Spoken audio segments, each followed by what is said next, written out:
Y bueno, alumnos, este es el video semanal 4. Me imagino que ya han de haber entregado todos sus trabajos anteriores sin premura, sin problema. Eso esperaría de ustedes. Pues ya estamos hablando de una licenciatura y son casi profesionales, ¿no? Entonces vamos a ver esta parte del video semanal 4. Vamos a ver los ejercicios que se tienen que entregar. En este caso es muy sencillo también. Primero, pues vamos a tener que haber hecho nuestro examen de las unidades de la 1 a la 7. Entonces vendrán preguntas relacionadas con los temas que vienen, que ya hemos visto y que algunos que no hemos visto, ¿no? Y tenemos como proyecto final un podcast. Ustedes deben saber cómo se hace un podcast, no es complicado. Y puede ser a través de dos plataformas, puede ser a través de video con YouTube o puede ser con Soundclass, perdón, se llama SoundCloud.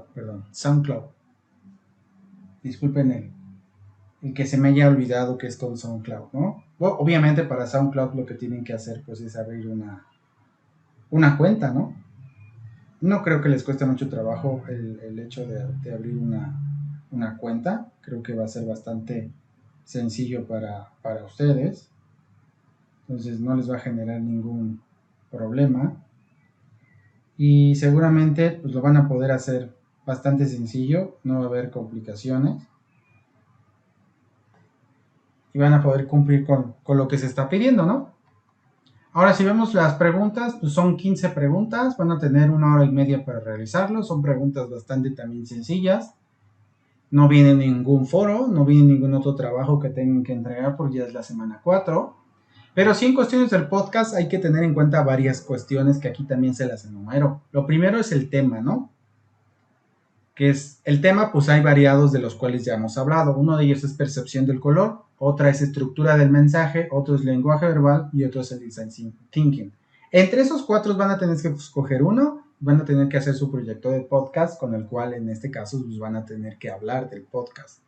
Hay recomendaciones, por supuesto. Hay que hacer una planificación del podcast, en este caso pues la información que se va a hablar de él dentro del podcast. Si ustedes van a hacerlo por audio, pues yo tengo recomendaciones para ustedes cuando se trata de cuestiones del audio, ¿no? Entre ellas, de mis recomendaciones es que básicamente ustedes pues puedan, en este caso, tener perfectamente bien escrito lo que se les va a pedir. Son 6 hojas, también en el trabajo escrito, pero esas hojas son de las cuales ustedes van a hablar en su podcast. No pueden hablar rápido, tienen que hablar con cierta pausas, tienen que utilizar signos de puntuación, de admiración, etcétera, si van a hacer alguna pregunta. Y por supuesto van a tener que editarlo, ¿no? No creo que sea difícil que lo puedan hacer, lo pueden grabar con su celular y se puede editar en su celular también, pero si no, también hay elementos o programas gratis en internet que se pueden bajar para hacer ese tipo de edición, también para hacerlo en video. En video, por supuesto, pues tendrían que poner tal vez una imagen para subirlo a YouTube y pues obviamente hay que cuidar que no se note que estamos leyendo literalmente lo que estamos hablando del podcast. Por eso es importante que sea un tema que a lo mejor les llame la atención, ¿no? Y digan, ¿sabes qué? Es que sí me gusta, ¿no? Lo quiero hacer, quiero desarrollarlo. Entonces, esa parte es importante, que la cuiden y la tomen en cuenta, ¿no? Porque si tengo casos de gente que no, pues se la pasa leyendo y realmente pues saca una baja calificación en su proyecto de podcast y no es porque nace sabiendo hacerlo, sino por eso mismo ahí está la opción de edición y debes de probar tal vez si te vas a grabar o si no, nada más va a ser la voz, pues cómo utilizas los vocablos, cómo lees, que te des a conocer, ¿no? Tengo grandes sorpresas en cuestiones del podcast. ¿Por qué tengo grandes sorpresas? Porque hay gente que actualmente tengo alumnos que alguna vez me han hecho un proyecto de podcast y para ellos ya es, no sé cómo decirlo, ya se dedican de lleno a hacer podcast, lo cual es bastante interesante, ¿no? Y me agrada mucho que lo hagan. Entonces, quizá podría ser una nueva herramienta para ustedes, para que tal vez ustedes incluso puedan darse a conocer o puedan empezar algo interesante, ¿no? Yo les recomendaría que no lo hicieran sobre tonterías si se van a dedicar a esto, ¿no? Pero sí sobre temas que les atañen o les gustan mucho.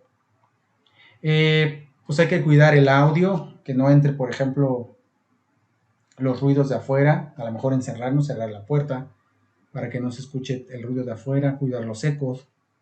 Son elementos importantes, ¿no? Y bueno, el trabajo escrito pues es bastante sencillo, son 6 cuartillas que ustedes van a utilizar de información, que ustedes van a sacar de algún lado, que les suene interesante, también tiene que mostrarse que pues les interesa lo que ustedes están haciendo, no sea nada más un trabajo por entregar, sino que realmente les importe lo que están haciendo, ¿no? O lo que van a entregar.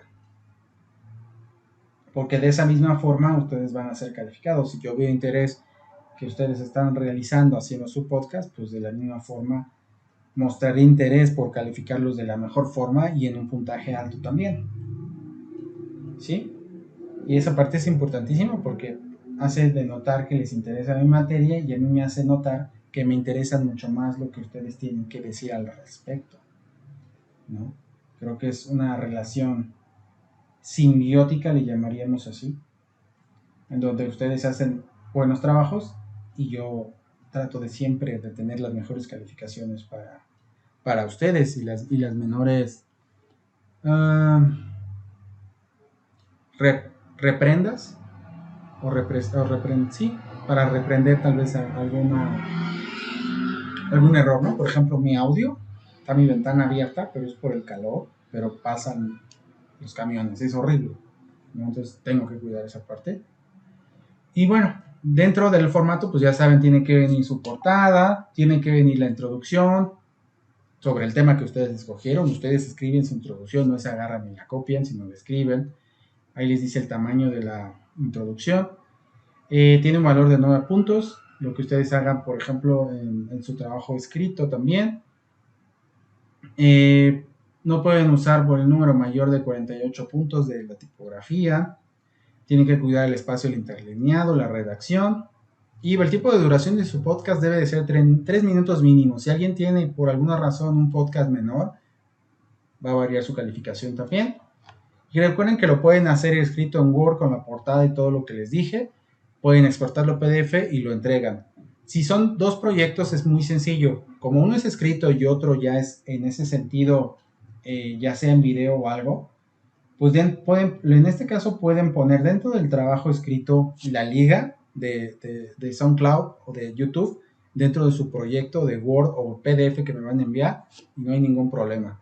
No necesariamente tienen que enviármelo, pero sí tengo que verlo. Y sí tienen que cuidar muy bien que yo pueda verlo, porque se dan los casos de que alguien sube algo a YouTube y no tengo yo forma de verlo, porque a lo mejor lo puso en privado. Pónganlo en privado o bórrenlo después de que pasen las calificaciones, que ya llegue el lunes o el martes de las calificaciones.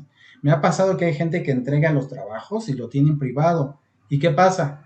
Ya estamos en domingo, yo reviso los lunes las calificaciones y de repente yo les escribo, oye, pues no me entrega, vi tu trabajo, pero no vi lo que hiciste del podcast. O sea, no lo vi realmente, no lo escuché tampoco. Entonces, pues tienes 0 en esa parte, ¿no? Porque no me entregaste lo que se te pidió y pues se tiene un valor, por ejemplo, el que tú me entregues esta información de 3 puntos, ¿no? El que hagas realmente tu podcast, porque el valor total es de 15%. Entonces, imagínate, no tienes ese por ciento y después no alcanzas a cubrir tal vez el 9 o el 10 de tu proyecto, ¿no? Y tú quieres realmente tal vez sacar esa calificación que por alguna razón te importa, ¿no? Entonces, tienen que cuidar esa parte. Si alguno me lo quiere enviar, puede enviármelo, pero recuerden que nada más les permite subir un solo objeto en la plataforma. Entonces, si nada más les permite subir un solo objeto en la plataforma, pues mándenlo en zip. El zip lo pueden utilizar dentro de la PC o dentro de la Mac, es muy sencillo, le dan botón derecho, seleccionan 2 objetos o meten todo en una carpeta y me lo envían. No hay ningún problema. Yo creo que hasta ahí no hay problema de entenderlo. Y si lo hacen en SoundCloud, pues chequen que por favor la liga que me envíen es que yo también pueda verlo. También con los permisos no se puede. Si alguno lo sube al Drive por alguna razón, porque no los deja subir, porque pesa mucho, Si lo suben a su Drive también, quítenle los permisos a esa parte de esa carpeta del Drive porque me la están compartiendo a mí y la voy a ver y voy a entender lo que me están diciendo. Entonces tengan mucho cuidado con esas cosas. Para mí son cosas como de primaria y si no las saben usar, pues realmente no están calificados para ser diseñadores o para muchas otras cosas porque para mí son tonterías y torpezas, ¿no? Y pues son cosas muy básicas. Es como enseñarte a usar el correo, usar a lo mejor la nube, que son cosas muy básicas, ¿no? Y creo que en algunas escuelas ya se enseña desde muy jóvenes, ¿no? Cómo deben de hacer o utilizar una nube de información donde suban pues, lo que ustedes vayan a hacer. Entonces tengan cuidado mucho con esa parte. Ahora de lleno, dentro de la, ¿cómo le llamaríamos? Presentación, tenemos que ver la parte de los principios administrativos. ¿Qué implican los principios administrativos? Una parte que tiene que ver con el derecho a la información, el acceso a la información. En México hay leyes que abarcan esta parte. Y bueno, tu derecho a la información comprende el libre acceso a la información plural y oportuna. Puedes solicitar información, investigar, difundir, buscar y recibir cualquier tipo de información. Ese es el derecho libre que tú tienes como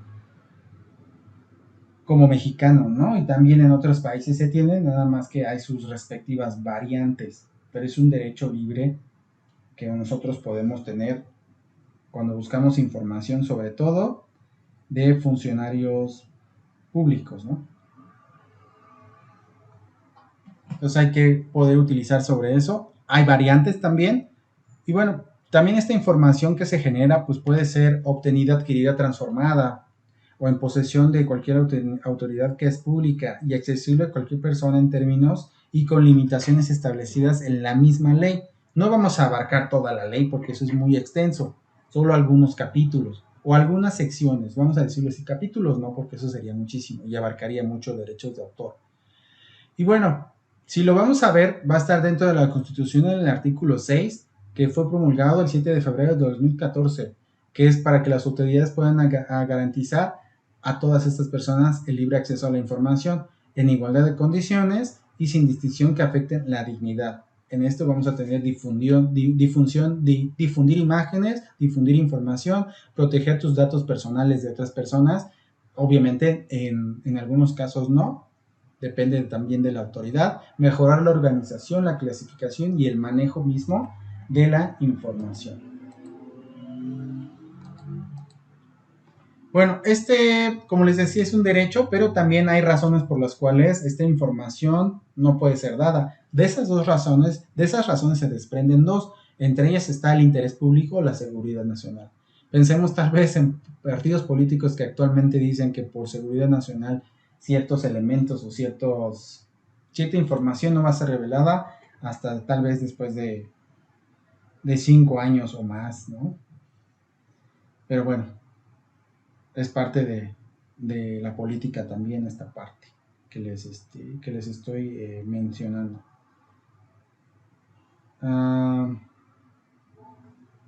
También tenemos que tomar en cuenta la ética de la información. Esto se deriva de una Declaración Universal de Derechos Humanos que incluyen el derecho a la libertad de expresión, es decir, el derecho de que podamos decir lo que pensamos. Y, por ejemplo, también que son parte del dominio público, ¿no? Y forman parte del derecho a la educación, el derecho a la privacidad, el derecho a participar en la vida cultural de la ciudad o del lugar donde vives. Y también hay un pequeño debate internacional en torno a la ética, ¿no?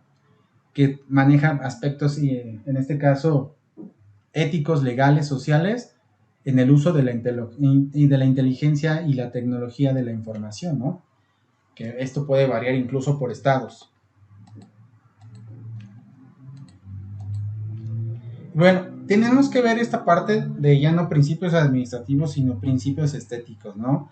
Para eso vamos a entender un poquito lo que es la estética. La estética es una disciplina bastante joven. Es una ciencia que estudia e investiga el origen sistemático del sentimiento puro y su manifestación dentro de lo que es el arte, ¿no?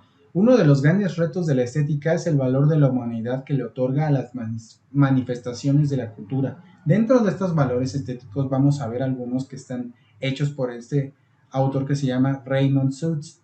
Entre ellos vamos a encontrar valores como valores formales, que son valores propios de una obra de arte. Pensemos que el arte no necesariamente va a expresar lo bello, sin embargo va a estar relacionado intrínsecamente con la sensibilidad del hombre y lo que te provoca a ti, persona que contemplas la obra y que te genera emociones, ¿no? En este caso despierta tal vez la sensibilidad de nosotros, la sensibilidad humana, y tal vez nos puede producir experiencias sensoriales o mentales a nosotros que estamos viendo esta obra y por supuesto el mensaje que entendemos o recibimos. También tenemos valores de asociación. Estos valores de asociación están más intrínsecamente relacionados con valores extraestéticos, es decir, que constituyen un aspecto ideático, algo que a lo mejor queremos llegar a ser, ¿no? Tal vez como cuando sale un comercial de una revista o un comercial en video, ¿no? Que queremos vernos como ese hombre estético físicamente, tal vez la altura, tal vez el color, o una mujer que es bella y la queremos tener con nosotros, ¿no? Entonces, esto también te transmite ciertos ideales o sueños, dependiendo también incluso desde la raza, desde la cultura en la cual nosotros vivimos. Y bueno, ese tipo de obras pues también te pueden transmitir ciertos pensamientos de diferentes formas. Y pues obviamente estos valores estéticos también tienden a emular o crear emociones que pueden ser consideradas en un alto valor social. Luego tenemos los valores utilitarios, ¿no? Estos valores utilitarios pues están más relacionados con la cultura, con el contenido de la filosofía misma de la cultura y de los proyectos que desarrolla. Vamos a analizar, por ejemplo, aspectos y pensamientos del hombre, el afán cotidiano de dar un sentido a la existencia. Esto en términos más filosóficos. Por ejemplo, vamos a ver otro tema que es muy interesante que se llama la armonía. La armonía la podemos ver en muchos lugares, desde lugares como la música, desde lugares como el dibujo, desde una obra de arte, desde muchas cosas, ¿no? En este caso, la armonía es la combinación de elementos de forma equilibrada sin que ninguno predomine de forma que parezca inapropiada, es decir, que parezca que son parte de un solo conjunto, ¿no? Pertenecen a una parte del diseño gráfico y se utiliza para muchas cosas. Tiene muchos factores y también uno de ellos es en el uso por ejemplo, del color, ¿no? Tenemos sugerencias para el diseño gráfico en cuestiones de armonía. Sí, tenemos muchas de ellas dentro, sobre todo de las condiciones derivadas de los campos visuales o tonos que nosotros vamos a utilizar dentro de los colores para relacionar o crear una obra.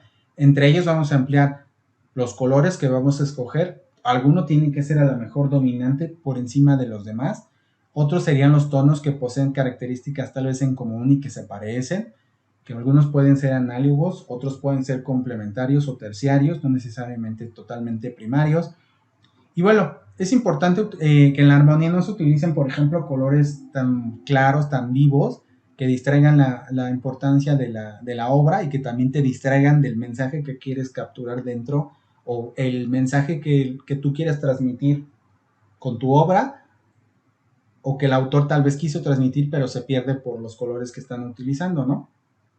Ahora también es importante utilizar colores antagonistas para que resalte y a lo mejor llame mucho más la atención. Y bueno, de todos ellos tendríamos que trabajar con esquemas básicos de color y seguir creando nuevos patrones dentro del mismo color. Luego tenemos la percepción. La percepción es tan importante como que todo lo que hacemos varía dependiendo de la percepción que tenemos de las cosas, pero también de la cultura en la cual nos desarrollamos, de lo que nosotros conocemos por información, el lenguaje que manejamos, en fin, pues podemos manejar muchas cosas, pero esas pueden variar dependiendo pues de la percepción también, ¿no? Si nosotros pensamos un poquito lo que es la percepción, pues diríamos que es un proceso que implica la creación de una imagen de objetos de la realidad con conciencia de los individuos ante acciones directas sobre los objetos, órganos, receptores. En estos casos, pues pueden ser cualquier cosa que nos haga sentir alguna sensación, no necesariamente tiene que ser solo visual. Y estas están relacionadas entre sí para crear nuevas sensaciones integrales que obviamente generen acontecimientos más históricos, acontecimientos más físicos, que nos generen pues una percepción tal vez más clara de los objetos que vamos a estar creando o vamos a estar viendo o percibiendo como receptores también. Los objetos también tienen que ver con la percepción y estos pues la mayoría de las veces están más relacionados con respecto a lo visual, cómo utilizamos o vemos los objetos con nuestros ojos, por ejemplo desde la luz o desde la oscuridad o desde lugares lejanos o lugares cercanos o simplemente en el sustrato en el cual a lo mejor estamos viendo ese color o objeto, y también depende mucho desde lo que es el fondo, el sustrato, y también los tamaños, los colores, las sensaciones que te producen, el sentimiento cuando tocas el objeto, las texturas. Todo eso parte es como muy importante para que tú puedas entender todo lo que tenga que ver con diseño, ¿no? Con la percepción también. Entre la percepción pues también hay factores que favorecen en este caso la percepción. Entre ellos tenemos lo que es la agrupación. Es la forma en que organizamos los elementos y la forma en que también los percibimos como conjuntos significativos y organizados, y pues de cuáles podemos acomodarlos de diferentes formas, ya sea por tono, ya sea por tamaño, o por pertenencia, o porque se parecen, ¿no? Y también tenemos de esas formas y factores, pues diferentes formas de agruparlos. Algunos son por la proximidad, otros son por semejanza. Vamos a ver varios más. Otros tenemos ahí por continuidad, en este caso, cómo están hechos, y otros son por simetría, objetos que se parecen entre sí. Y también tenemos signos básicos que en este caso utilizan los niños o que utilizó la gente desde principios de la humanidad para conocer el mundo que, pues, que realmente le rodeaba, ¿no?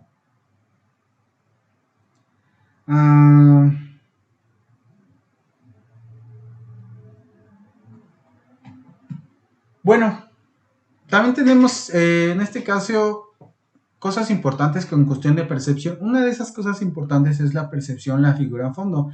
Es como percibimos elementos separados del fondo. Es decir, a lo mejor yo aquí y atrás está mi fondo, cómo vemos esos elementos, cómo se perciben, cómo se sienten y qué cargados están o menos cargados están. En este caso también tenemos percepción del contorno. En este caso a lo mejor sería mi propio contorno. Puede ser más grueso, puede ser más delgado, puede ser en un sustrato, no necesariamente en un video, también puede ser en una fotografía, puede ser incluso en un texto, ¿no? Y luego tenemos la pregnancia, que tendemos a rellenar huecos. Cuando vemos algo vacío tendemos a rellenar ese objeto, ¿no?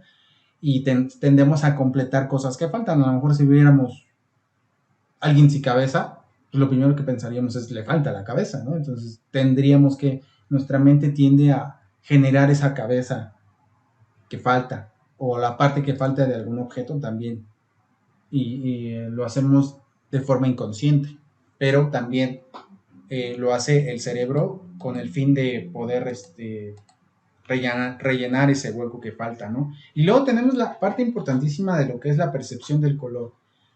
Como les decía anteriormente en otro video, el color y el mundo es incoloro. Lo que hace la diferencia es lo que nosotros podemos absorber de luz a través de nuestro espectro lumínico utilizando nuestros ojos. En este caso, pues la luz es absorbida y es remitida y transmite estímulos de color. Por eso, no sé si se han dado cuenta que la gente que tiene los colores tal vez colores claros, tiene problemas con la luz o con el sol, ¿no? Le es como más complejo.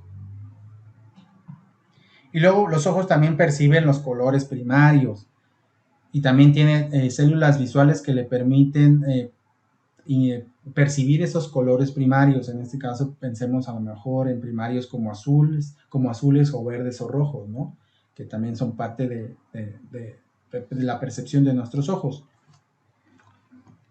Y luego si vemos aquí una esquemita, vamos a utilizar lo que se llama la facilitación de la memoria. La memoria Básicamente es un proceso psíquico que permite registrar la información, fijarla, restituirla y reconstruirla constantemente. No es necesariamente es información que se va a quedar. Algunas veces pasa a otro plano y sí se queda, y en otros casos pues se pierde esa información. Esta información no necesariamente es algo aislado, es a través de los sentidos que la cual nosotros guardamos esa información, y también depende cómo la guardemos, desde la percepción. Si lo hacemos desde el olfato, fácilmente puede ser guardado en el cerebro y puede ser recordado en algún momento dado, sobre todo porque nos permite tener sensaciones, emociones y nos transmite mensajes, ¿no?